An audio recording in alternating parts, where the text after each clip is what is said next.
મારું નામ નિતેશ ગજ્જર છે. હું HDFC બેંકમાં અસિસ્ટન્ટ વાઇસ પ્રેસિડેન્ટ તરીકે કામ કરું છું.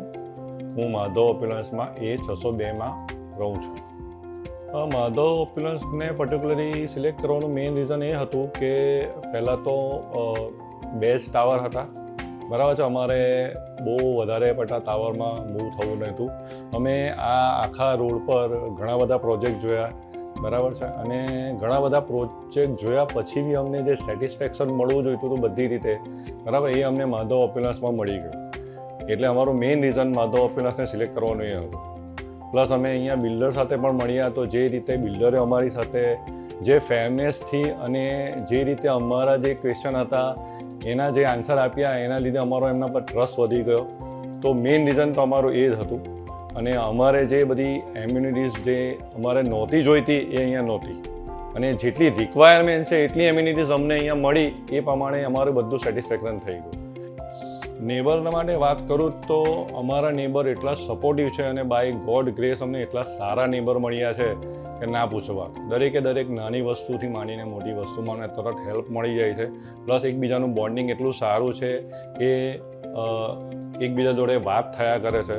પ્લસ હું સોસાયટીના મેમ્બર્સની વાત કરું તો અમારું સોસાયટીનું કલ્ચર એટલું સારું છે ને કે ઇવન અમે લોકો રાત્રે જમ્યા પછી એવું જ વિચારતા હોઈએ કે નીચે જઈએ અને બધા મેમ્બર્સને મળીએ તો એકબીજા જોડે વાતની ડિસ્પ્લે થાય, બરાબર છે. વાતચીતથી એકબીજાના મન હળવા થાય અને એકબીજાના મન મેળ થાય.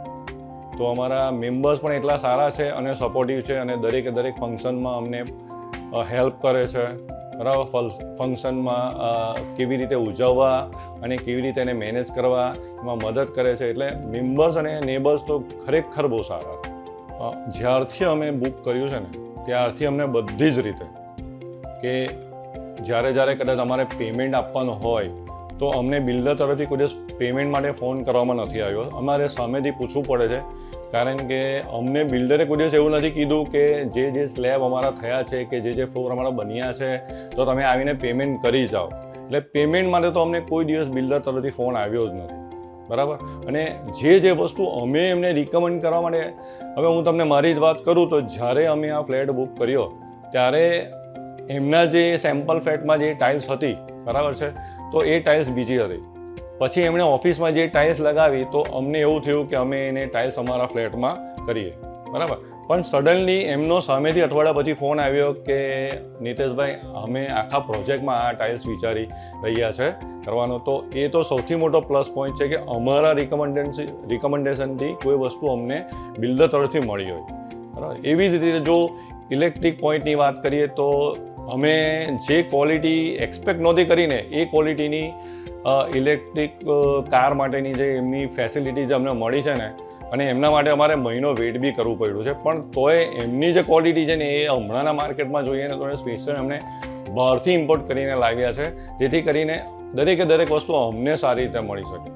ઇવન હું મારા ફ્લેટની ઇન્ટિરિયરની વાત કરું ને તો એક સ્વિચની માટે એમણે પહેલાં એક પ્લેન સ્વિચ રાખેલી હતી, બરાબર.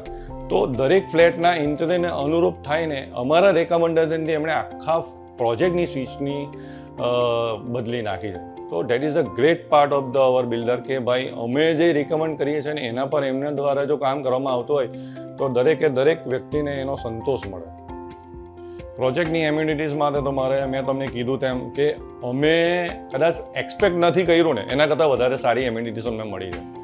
હું તમને દરેકે દરેક ઇન્ટિરિયરની પાર્ટ કે બાથરૂમની એસેસરીઝ હોય કે બેડરૂમની એસેસરી હોય કે પછી આપણા વાયરની એસેસરીઝ હોય, જે એ લોકોએ સ્ટાન્ડર્ડ કંપનીની વસ્તુ વાપરી છે ને એ એકદમ વ્યવસ્થિત છે અને એનાથી અમને કોઈ પ્રોબ્લેમ હજી સુધી આવ્યો નથી જ્યારથી અમે રહેવા આવ્યા છે. જે એમણે બેન્ક્વેટ આપ્યા છે, જે જીમ આપ્યું છે, જે યોગા રૂમ આપ્યા છે, જે ગેમ ઝોન આપ્યું છે, આજે અમારા ત્યાં અમારા છોકરાઓ સૌથી વધારે ઉપયોગ જે કરે છે અમારા બોક્સ ક્રિકેટનો કરે છે અને ગેમ ઝોનનો કરે છે. જેથી કરીને તમારે શું છે કે પોતાના છોકરાઓ પર એટલું બધું ધ્યાન નથી આપવું પડતું. ઇવન દરેકે દરેક જગ્યા અમારા CCTV કેમેરા છે, એટલે કોઈ પર્ટિક્યુલરલી ફેમિલીને પોતાના છોકરાઓ પાછળ ઇન્ડિવિજ્યુઅલી ટાઈમ સ્પેન્ડ નથી કરવો પડતો કે ભાઈ અમારો છોકરો ક્યાં છે, કઈ જગ્યાએ રમે છે. ઇવન અમારા ત્યાં એવા માણસો એમણે મૂક્યા છે જે કેબિનમાં બેસીને બધું મોનિટરિંગ કરે છે. તો સૌથી મોટો ફાયદો અમને એ છે કે કેબિનમાંથી જ બધું અમારું મોનિટરિંગ થઈ જાય છે, સિક્યુરિટી કેબિનમાંથી. તો સૌથી મોટો બેનિફિટ અમારે એ પણ છે.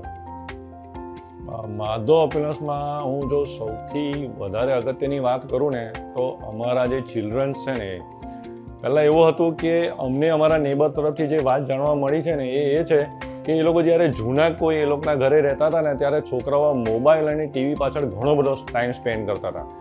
જ્યારે અહીંયા માધવ અપિયરન્સમાં આવ્યા પછી એટલો બધો ચેન્જ જોવા મળ્યો છે કે અમને જે સાંભળવા મળે છે કે એ લોકોના છોકરાઓ ટીવી અને મોબાઈલ પકડતા નથી અને નીચે ફિઝિકલી ગેમ રમવા માટે ઇન્વોલ્વ થાય છે.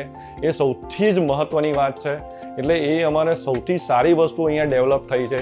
બીજી વસ્તુ જે મારે કહેવાની તો પેરેન્ટ્સ તરફથી એવું સાંભળવા મળ્યું છે કે મારા છોકરાઓના મારા જૂના ઘરે ફ્રેન્ડ્સ નહોતા, અહીંયા આવ્યા પછી મારા છોકરાઓના ફ્રેન્ડ્સ બન્યા છે, તો એ એમના ફ્રેન્ડ્સ જોડે એક્ટિવિટી કરે છે અને મોબાઈલ અને ટીવીથી દૂર રહે. તો that is the great part.